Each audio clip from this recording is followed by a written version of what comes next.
This is everywhere I went in my free month of ClassPass. So I went to SoulCycle, this hot yoga studio called Drip Yoga, a place called Rowdy Box, which is a HIIT class mixed with boxing. I went to Solid Core, which is basically Pilates on steroids, and this really killed my abs.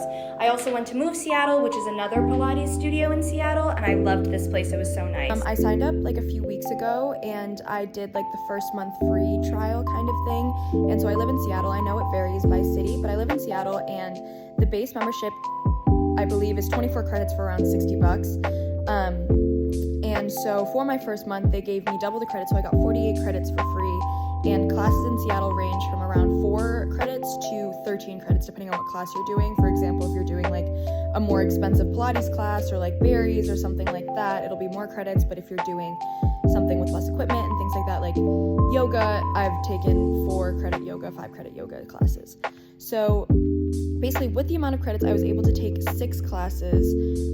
One caveat I will say is that they don't allow you to go to the same studio multiple times.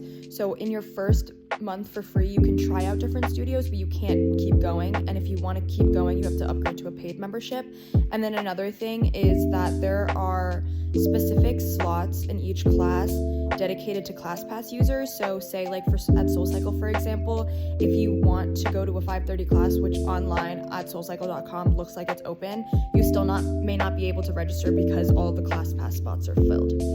So for me, I think the point of the classes was to just really get back into fitness, because I think I had burnt myself out at the gym, and I wasn't really feeling motivated, and definitely going to classes makes it a lot more motivating. I will say that I think for me, I want to choose a studio that I love and just keep going there and buy a membership through them.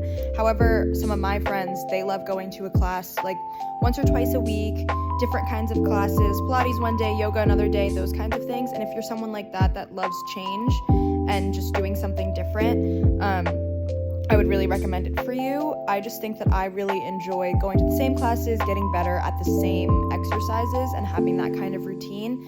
But it's great for all different types of situations and people, because if I hadn't found a studio that I loved within the first few weeks that I joined, then I probably would have kept on using ClassPass until I found a place that I really loved. So that was my experience using ClassPass. Overall, great experience, 10 out of 10. Would recommend it to anyone in a similar situation as me, or any of the use cases that I said earlier. I will do an in-depth video of the studio that I ended up choosing to buy an unlimited membership with, and do like a full in-depth, like why I did it, why I love it, those kinds of things. But yeah, let me know if you have any questions, and thanks for watching.